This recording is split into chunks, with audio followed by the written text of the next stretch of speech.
Marketer of the Day, number 432. Close more deals and 10x your revenue with sales coach Jim Brown.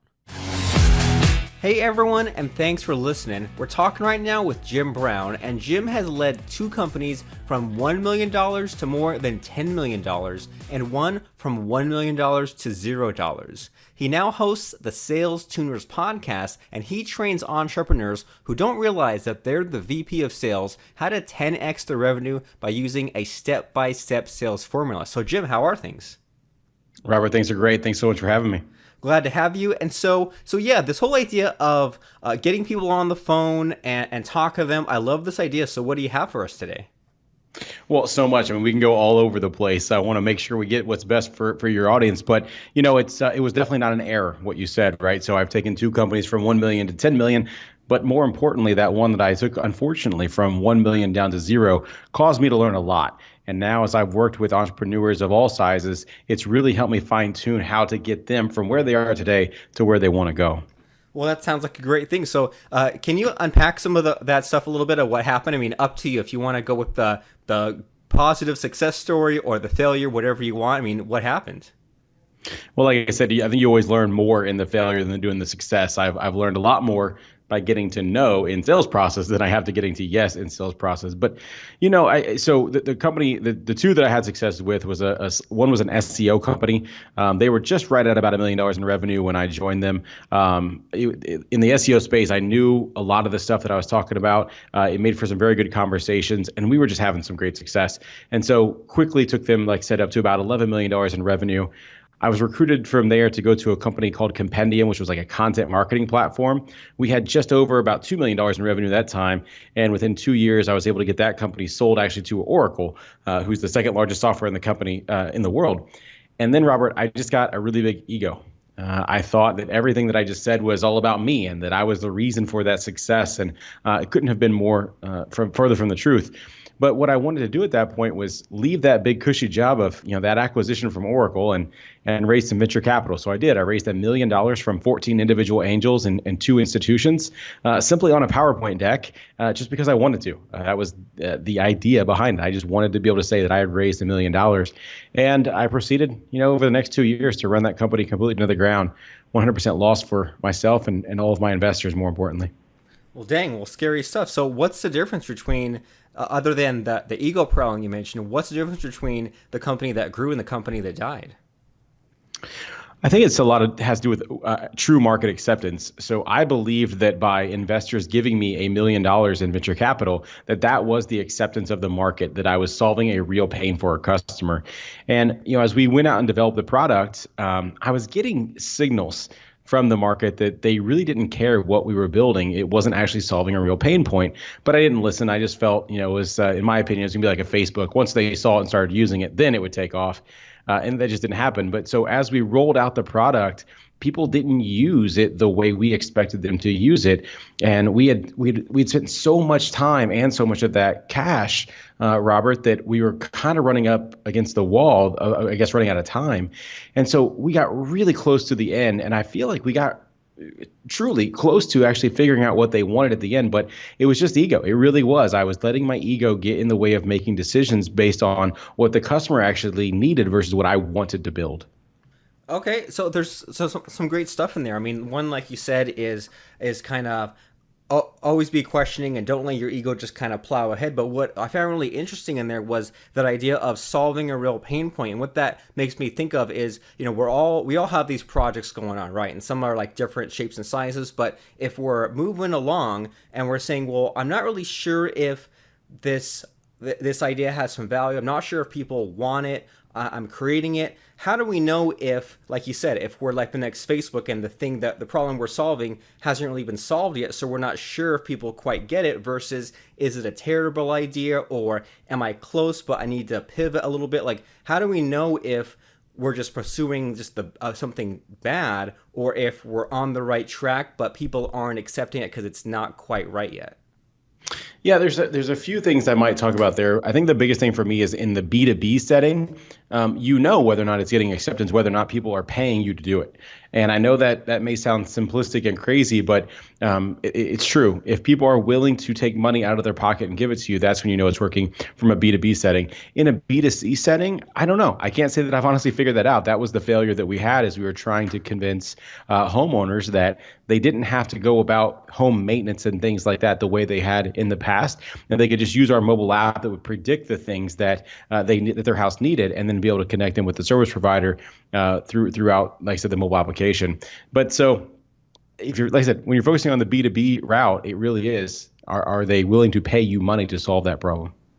Okay, fair enough. And so when you were growing these companies, what did you do to get traction for what you're making? What did you do to increase revenue or all those fun things? Yeah, so this is where that four-step process comes down to play, because I think a lot of people get a big goal, right? So for instance, and I'll just use small numbers just so that we can make them make sense. But let's say that you wanted to have $100,000 in revenue. Well, people look at where they are today, potentially zero, and they see that big number, $100,000, and they have no idea what those individual steps are to get from zero to 100,000. And so they just see it as a daunting task. And so what I've looked at is like, okay, first of all, what's our average contract value? And again, I'm using this just for illustrative purposes, but let's say it's 5,000. So if I want to get from 100,000 or to $100,000 via $5,000 deals, well, that's going to take me 20 deals, right? 20 times 5,000 is 5,000. Well, in order to get those 20 deals, I got to take one step back. How many proposals do I have to put out there to get 20 deals closed? Let's say, it's an average of 50%. Well, that now means I have to do 40 proposals to get 20 deals done at that $5,000 mark. Well, in order to do that many proposals, the 40, how many discovery calls do I actually have to have? And so I'm going to use a 33% success rate on this. So I have to use 3 discovery calls for every proposal that I'm going to get. So that's now 120 discovery calls that I have to have. Again, we're looking at over the course of a year. But now, how many how many prospecting calls or prospecting activities do I have to do in order to get those 120 discovery calls? So now I'm going to go to a 10-to-1 ratio. So I have to do 10 prospecting activities just to get 1 discovery call. So now that means I have to do 1,200 prospecting calls, prospecting activities to get that $100,000 in revenue, right? So now we have another big daunting number, right? But here's where the cool part starts to come in, Robert. Now I can just totally break that down. So 1,200 prospecting activities, prospecting calls, right? Well, fortunately, there's 12 months in the year. So now we're down to just 100 a month. Well, there's also 4 weeks in the year. Now, I'm sorry, in the month. Now we're down to just, what is that? I can't even do the math. So 120 a week. There you go. You're doing the math for me. So 25 a week. There's 5 days in that week. So now it's 5 per day. And I'd have to ask, could you make 5 cold calls a day if you knew it was going to end up getting you to that $100,000 in revenue? I think the answer is yes. Yeah. And I like that. And I like that scientific way of looking at it as saying, well, here's what the target goal is. Now let me step back and break it down until I know exactly how many actions I need to take, and to kind of get that sort of rough math figured out. And I love that. And I kind of use this a similar kind of thought process when I'm filling a webinar or something like that. I kind of say, well, I could just have this target and say, well, let me just do a bunch of random action and let me cross my fingers and hope I'll make it. But then in your example there, like, you kind of did the math and said, well, you need to do 1,200 prospecting calls. And someone who hadn't run those numbers might say, oh, well, I've called 100 people. I haven't got anything yet. And it's like, well, because you haven't done all 1,200. So I really like that way of stepping back and deconstructing it. So that way, first of all, how much, I guess, fuel on the fire you need to get to that final result. And then also based on that, how much time that'll take, and then how you can have that as a routine, so that way it's doable. That way you don't kill yourself working 48 hours straight. You say, okay, well, I'm just going to set aside an hour a day or do this first thing in the morning to kind of get enough of the little baby steps built up to get to where my goal is. So I love it. That's right, because you have to start with the things that you can control, and that is your daily behavior. That's why I do that, because for me, those numbers are real. I've been able to break those down for me, but whatever your goal is, you can do the similar math to just figure out what you have to do on that daily basis. And then so long as you're able to stay disciplined, and honestly, I even hate the word discipline, because to me, it's not about discipline. I got to have, for me, prospecting to be a habit. And for me, the difference is a discipline is something that I force myself to do because I know it's the right thing to do. A habit is something I do just because it's like it's just natural. Like for instance, brushing my teeth. I don't brush my teeth out of discipline. I brush my teeth out of habit. And so for me, getting into that prospecting behavior, the only thing that I can control, it has to become that habit for me on a daily basis. I like that a lot, and there's some good motivation in there because it's like same with me. Like if you use the word discipline or you say, well, that person's disciplined, I'm thinking, oh, that person must not be fun to be around. That doesn't sound like that person's having a fun time if they're disciplined. Like, do you ever hear of like a disciplined TV watcher? Well, no, I don't think so. And same thing with like if we work out in the morning or we take like a walk or a run or something. I don't think of I'm like disciplining. I'm thinking of like, well, it's part of what I do in the morning. It's something that I like to do. So that sounds like a great attitude to have there. And so you mentioned that some of your I guess like ratio, like your closing ratio numbers. Like you say, well, if I'm prospecting, I know that I'll get 10% of those people on discovery calls. Get them on discovery call. I know I'll get them a third of those to get to the proposal stage. I know that half those proposals will be accepted. So how do you know what those numbers are? Is it just a matter of like running some calls yourself and trying it out and getting the numbers, or are these just like ballpark numbers that you always use, or how do you get those sort of 10%, 50% numbers from? Yeah, so I think every single person and every single company, every single industry is going to be a little bit different, but I want to set just some kind of benchmark of where I want to get to. So, we talked about earlier just the idea of like, well, I did 100 calls, I didn't get anything. Well, let's hope that's not the case. But out of 100 calls, I've got to figure out what is worthwhile for me to continue doing, or otherwise I don't want to do it. So I set those numbers just as my benchmark to measure myself against, so that every time I do 10 cold calls, I expect that I'm going to get at least one discovery call out of that. Now, if I don't, now I'm going to switch up messaging and try to figure it out. So I'll run another cohort of 10 calls with different messaging. And again, when I'm saying this, like I'm actually making contact. So I know for a fact that I can't just do 10 dials right now and get one discovery call. It takes 10 conversations. So it may take me actually more dials to get the 10 conversations, but at least one of those 10 are going to turn into that. So there is definitely some industry averages thrown in there. But again, I want to run those cohorts for myself so that I can test messaging against each other. And I may do this very quickly. We're talking about the law of small numbers here, just with 5 is what I talked about. But I may actually do 25 one day and 25 on the second day, just so that I can test different messaging. All I'm trying to do is figure out how to unleash that mechanism. I like that, and it seems like it makes things easier to figure out where the problem's at, because if the numbers are kind of what you'd expect, then just do more of that. But then if you say, well, there's a super low number for getting them on a discovery call, then you could say, well, I can kind of mix things up and improve that number. That's kind of am I hearing that right from your explanation? That's completely right. So is it the things that I'm saying? Is it how I'm saying it? Is it the industry that I'm calling into? What are the variables that I changed in this specific sequence? But I know for me, those numbers are going to pan out. All right, well, great. And so now you've really got my curiosity going here, because now I'm curious about who we're calling and what they're calling them about, because like this whole like calling people on the phone thing. What comes to mind is, first of all, like I have a coaching client who he gets like credit card rebills all the time, but every day about 20% of those fail. And I'm thinking like, oh, he needs to hire a dude to, call those people and get him back on there. What also comes to mind is that sometimes I need to be more habitual about this, not discipline, but have the habit. I need to have a better habit of calling customers who just bought, because I capture the phone number, and just to call to kind of say thanks. And the third thing that comes to mind is that I need to call some of my old customers who maybe haven't bought in a while to kind of see what their needs are and see if I can figure out some kind of a package. But honestly, I have no idea like if any of those are good ideas or what I should do. So kind of having dumped all that on you, I mean, when you're talking about calling people on the phone, who are we calling exactly? Well, for me, I'm calling business owners who, have a B2B sales force. So I am typically calling on the CEO or the VP of sales in that regards. But again, I think one of the biggest things you have to do is figure out who that target audience is for you. Otherwise, you're just calling randomly. I definitely don't want you, Robert, to, pick up the phone book and start at the A's and go all the way to the Z's, right?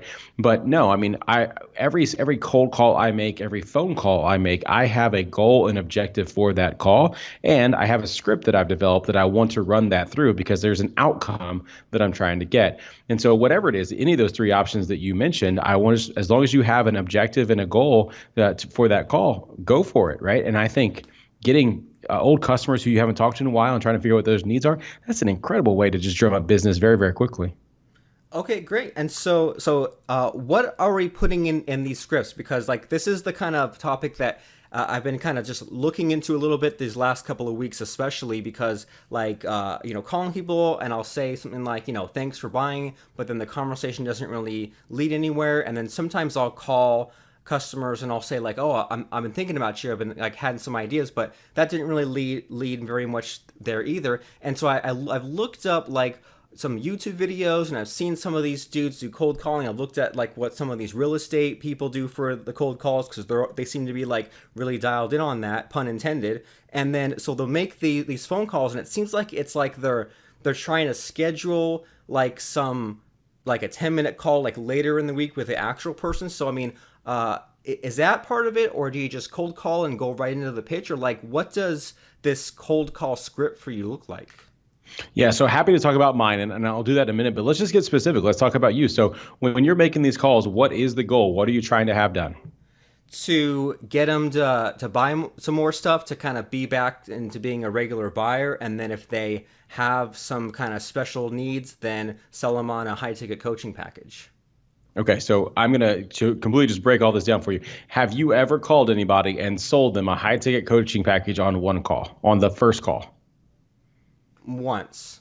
Okay, so the law of averages said that's not typically going to be the case, correct? Correct. So what do we typically have to have happen first? No idea. Okay, well, so for me, I have to have a discovery call. So when I'm doing my calls, I'm just going to run it as if I were calling on you. So I would say something along the lines of, hey, Robert, Jim Brown with SalesTuners. Name probably doesn't ring a bell. No. Like, no reason it should. Robert, did I catch you at a bad time? No. Hey, I'm just going to take 30 seconds of your time, and then you tell me if we should keep talking. Fair? Fair.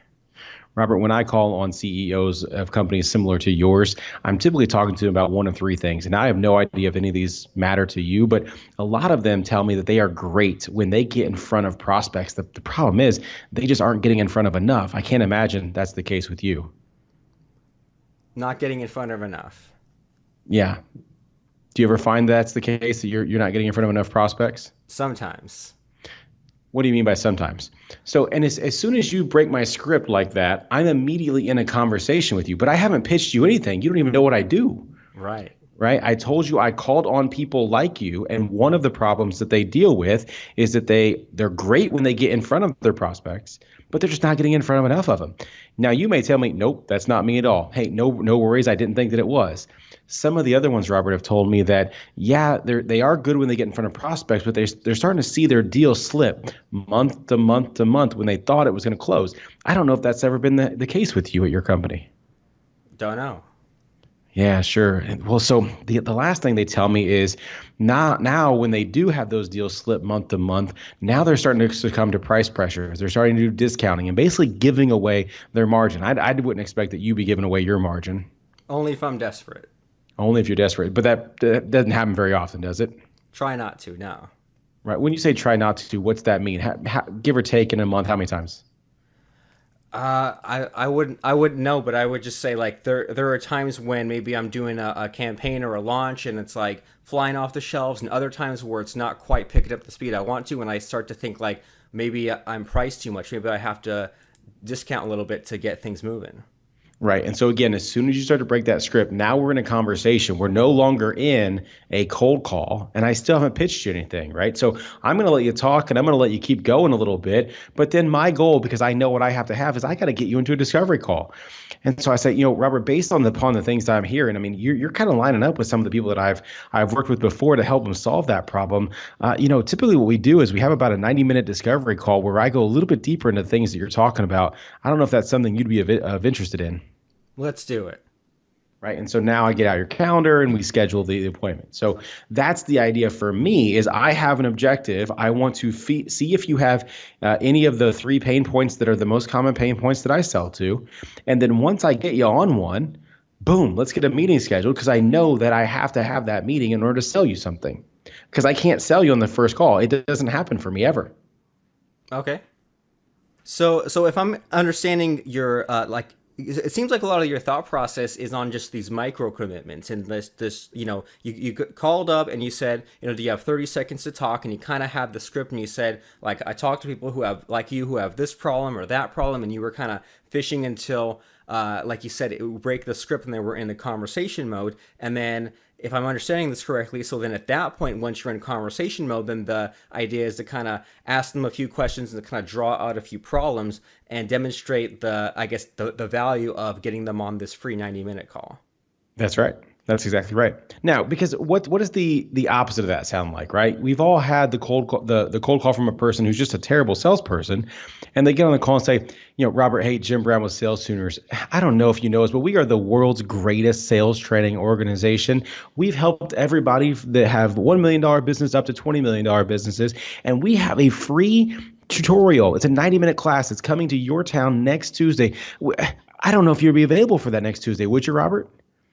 I don't know. Like, you say a 90-minute class, I'm thinking, oh, now I got to go to the school. Is this going to cost me That's something? right. Do I need to get out of the house and go to this? So yeah, off the bat, I'm thinking there's about four different no's coming up in my head. That's right. And all you want to do now is get me off the phone. But Yeah. previously, I was just opening you up for conversation. I didn't sound like a typical salesperson. And I told you I don't know if any of these things are the case with you, but it's what I've helped other people do. So that's just how I try to reposition the cold call conversation. So do you have any advice on, like, how to make this conversation go in the direction that you want it to, and to avoid it just taking forever to get to that point? What do you mean by that? Taking forever to get to that point? Well, the point is of this this initial call is to get them booked on the 90-minute discovery call, right? hmm So how long does that typically take? Like 3 minutes, 5 minutes? It does. I mean, it takes as long as it needs, right? So my whole purpose of that, I don't care how long it takes, so long as I can get them on it, because that's my goal and my outcome. If they want to sit there and talk to me for 5 or 10 minutes, I'm willing to do it. If you can get someone to talk to you on a cold call for 5 to 10 minutes, by all means, do it, right? But what I'm trying to do is just vet whether or not I even want to talk to this person, because even though I have a great database because I've built it, I may not. Each person that I call on may not be the right person for me to talk to. It might not be the right person at the company. It might not be the right time of year or season for them. And I would have never have known that until I got them on the phone. But I just want to kind of vet them. So I don't care how long it takes, so long as I hit my objective, either getting my no, because I like no's, or getting them on that 90-minute discovery call. Okay, so if someone is kind of drawing out the call and trying to get, like, trying to just, like, get some free coaching out of you or something, then do you say, like, okay, well, we'll talk about that on the discovery call, or do you have a way of shutting that down? Yeah, those are really good questions. That's typically, Robert, what my clients pay me to do. Now, I would love to actually explore that conversation with you a little bit further, but why don't we do this? Why don't we go ahead and get that 90-minute discovery call set up so that I can see what other questions you might have, and then I can put together the package that would actually deliver all that value to you. Super slick. I love it. Nice deflection. Yeah. So okay, so then you say you try to get them booked on this 90-minute call, and so I mean, how do you structure that? Like, do you make it like the next day or later in the week, or do you try to, like, batch them all together so that you just have like one day of doing that? What happens there? Yeah, for me personally, I want to book it at least a week out. I believe in the value of scarcity. And so if I have time available that day or the next day, and I'm offering that up to somebody, they're looking at me like, this guy can't really be that good at what he's doing if his whole entire calendar is empty and he's trying to fill me with it. So oftentimes, like I said, I will look out at least a week, sometimes even 2 weeks, and say, hey, first time I can get you in is this time. Does that work for you? Right? I want to obviously let you have some preparation time, but I also want to be able to make sure it's the right conversation for me. So that's me. I don't try to batch them. I do like to have a day a week where I'm going to try to set those meetings. So my apologies. I guess that is kind of batching.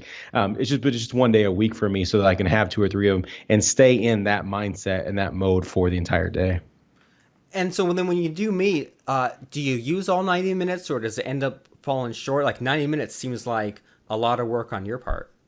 Nope, it's not. It for me, and again, I've been doing this for a while now, so I understand the process that I need. For me, all that is putting you in pain the entire time. I know the question set that I'm going to ask, and I'm just going to sit there and make you feel so much pain that you're like, okay, I give. What is it that you're doing? Because I need this help.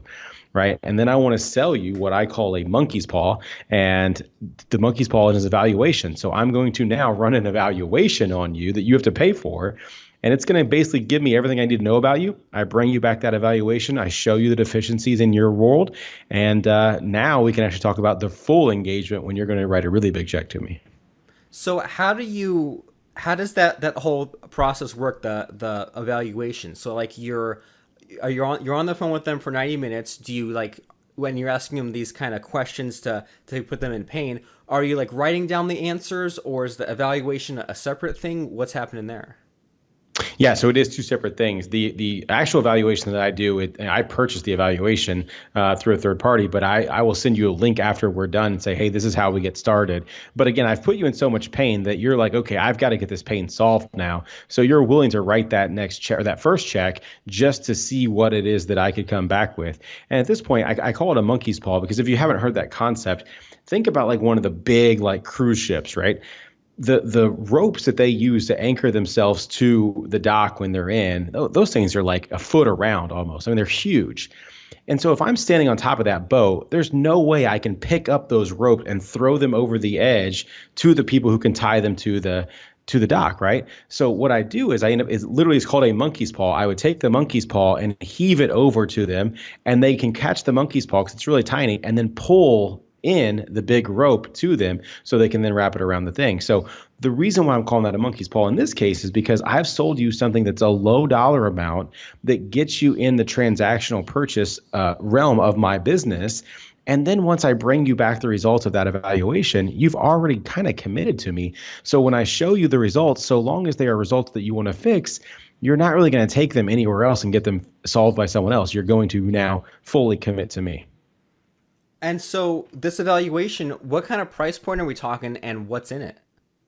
Yeah, so for me, it's $500 per person. So I typically work with companies that have somewhere between 2 and 10 salespeople, with the owner of the company being one of those salespeople. And so if you've got 10 salespeople, it's $5,000. If it's just you, it's $500. And so for me, it looks at the 33 behaviors of what it takes to make the core competencies of a successful salesperson. So things like drive and ambition and ego state. And like there's just all these different things that I look at to say, here is the snapshot of you. And based upon the things you told me on the discovery session, I now understand why it is that you can't get people on the phone. I now understand why it is that you can't actually get them to close and all those types of things. So I'm presenting that data back to you. That again, it's a third party tool that I buy. Okay, great. And so now I'm curious about, where do you fit in on this? Do you do the selling for people? Do you train sales teams? What's your solution? Yeah, so there's basically three things that I do. It's coach, consult, and then train. And so I know those actually sound very, very similar. But from the coaching aspect, as I know you know, that's just me working with reps on deal-specific mechanisms, what's going into their day, how are they going to run the sales call, things like that. The training aspect is me delivering actual curriculum, whether it be in my classroom, your classroom, online, whatever that's going to look like. And then the consulting piece is us, kind of building certain things together. So I might be building a compensation model for you and your team. I might be building the go-to-market strategy for you, but I'm not actually doing the selling for any of my clients now. Okay. So if people are curious about some of this stuff, if they want you for coaching or consulting or training, where can they look you up, and where can they get some of this stuff? Yeah, I think the best way would just be on my website. And so for your audience, Robert, I created actually a roadmap. It's a nice workbook, and I do emphasize the word work because you're going to put some work into it, but it's completely free. And it takes that concept we talked about at the beginning of the conversation, going from 100,000 all the way down to zero. What are those incremental activities that you have to do? It breaks all that down for you. Like I said, complete workbook. You fill out the numbers, and it will give them to you. And you can get that at salestuners.com/roadmap. And there also, if you want to shoot me a note on by email or Twitter, I'm Jim_Brown. I would love to connect with anybody who's listening to the show.